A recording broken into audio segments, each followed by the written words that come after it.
एक सनसनीखेज हत्या, शुरुआत में ना कोई सबूत और ना ही लाश का पता, फिर भी अचानक लाश मिलती है। दावा किया जाता है कि लाश उसी महिला की है जो कुछ दिन पहले अचानक गायब हो गई थी। पुलिस तफ्तीश शुरू करती है, फॉरेंसिक सबूत जुटाती है, फिर केस का खुलासा होता है। एक शख्स ने अपनी बीवी का कत्ल किया, फिर उसकी लाश को कहीं ठिकाने लगा दिया। उसे यकीन था कि जिस तरीके से उसने लाश को कहीं दूर ले जाकर फेंका है, उससे किसी को कभी भी उस पर शक नहीं होगा, लिहाजा वो बेफिक्र था। मगर उसी कातिल के शहर से होकर बहने वाली एक नदी से पुलिस ने कुछ दिन पुरानी एक महिला की लाश बरामद की। उसके बाद जो इस मामले में खुलासा हुआ वो बेहद हैरान करने वाला था। इस मामले में कत्ल तो एक महिला का हुआ, मगर पुलिस ने 2 लाशों को लेकर तफ्तीश शुरू की। मामला यूपी के कानपुर का है। 22 दिसंबर 2021 कानपुर यूपी कौशलपुरी इलाके की रहने वाली 36 साल की हाउसवाइफ अंजना अचानक अपने घर से गायब हो जाती है।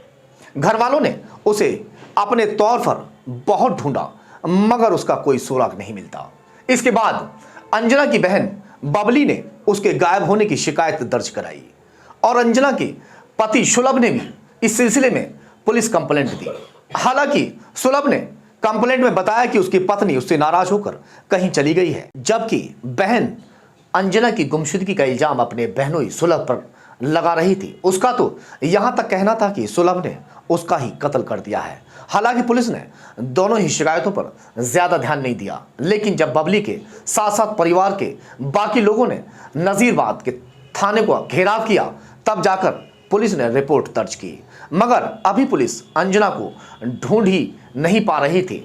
तब तक 7 जनवरी को कानपुर की पनकी नहर से एक और महिला की लाश मिलती है। लाश कई दिन पुरानी थी, जिसे पहचान पाना भी मुश्किल था, लेकिन अंजना की बहन बबली ने लाश को देखते ही पहचान लिया और कहा कि ये लाश उसी की बहन अंजना की ही है। अंजना का पति सुलभ पहले ही शक के दायरे में था। ऐसे में लाश मिलते ही पुलिस ने उससे सख्ती शुरू कर दी।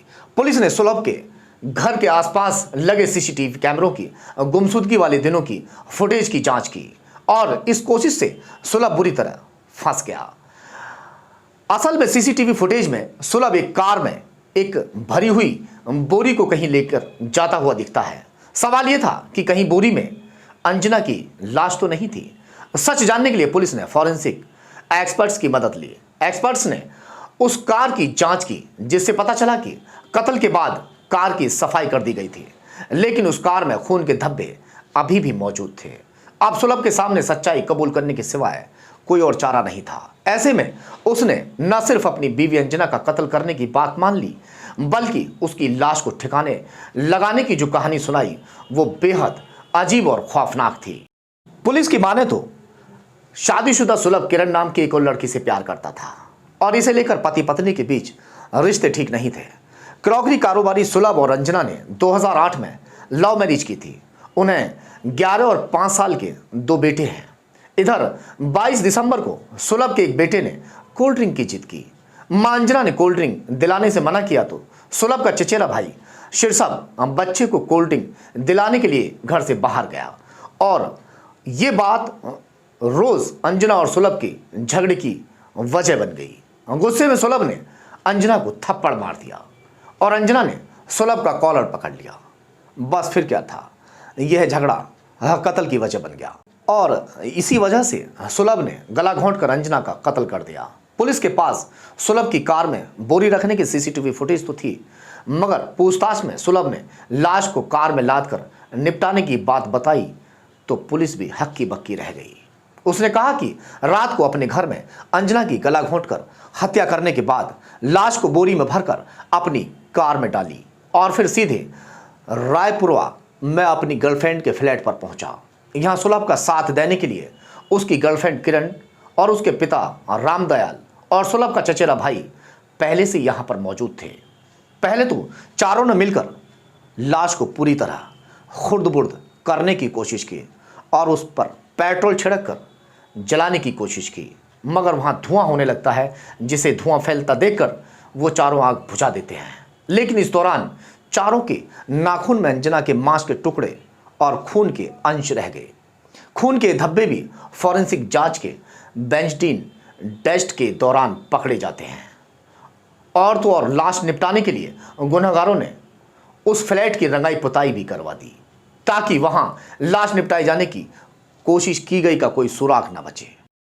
और तो और गुनहगारों के जैकेट, चप्पल, दूसरी चीजों में भी खून के निशान मिले और पुलिस ने सुलभ के साथ साथ उसकी गर्लफ्रेंड, उसके पिता और चचेरे भाई को सबूत निपटाने के जुर्म में गिरफ्तार भी कर लिया। कत्ल के बाद सबूत मिटाने के सुलभ का साथ देने वाले तीनों लोगों को अपने अलग अलग इरादे थे। चचेरा भाई तो अपने भाई का साथ दे ही रहा था, गर्लफ्रेंड बॉयफ्रेंड के साथ आने वाली जिंदगी के सपने बुन चुकी थी, जबकि गर्लफ्रेंड का बुजुर्ग बाप बेटी का घर बसाने के लिए कत्ल के मामले में भी अपने होने वाले दामाद का साथ दे रहा था।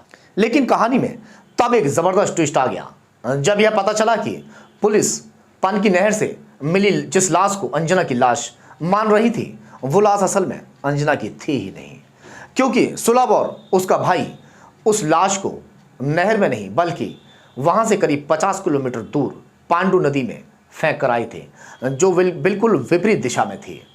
असल में पन की नहर से लाश मिलने के बाद बेशक अंजना की बहन बबली ने उसे अपनी बहन की लाश बना दिया था, लेकिन खुद अंजना का बेटा यह मानने को कतई तैयार नहीं था कि लाश उसकी मां की है। और तो और उसने अपनी मां की लाश को मुखग्नि तक देने के लिए मना कर दिया था, लेकिन घरवालों के समझाने बुझाने के बाद वो राजी हो गया। अब इधर आरोपी सुलभ और ही कहानी सुना रहा था। इस कहानी के मुताबिक उसने लाश पन की नहर में नहीं बल्कि पांडु नदी में फेंकी थी, मगर पुलिस ने पन की नहर से मिली लाश से अंजना के डीएनए सैंपल निकालकर उन्हें मिलान करने की कोशिश शुरू कर दी है। इसके लिए फॉरेंसिक लैब में सैंपल भिजवाए गए हैं ताकि रिपोर्ट सामने आने के बाद बाकी का मामला खुलकर सामने आ सके। कुल मिलाकर यहां कत्ल का मामला बेशक एक हो, लेकिन लाश दो है। और गौर करने वाली बात यह है कि जिस लाश की बदौलत अंजना के कत्ल का केस खुला, तमाम सबूत मिल गए, कातिल के साथ साथ कत्ल में साथ देने वाले तक पकड़े गए, वो लाश ही अंजना की नहीं बल्कि किसी और की थी, यानी गुमनाम लाश।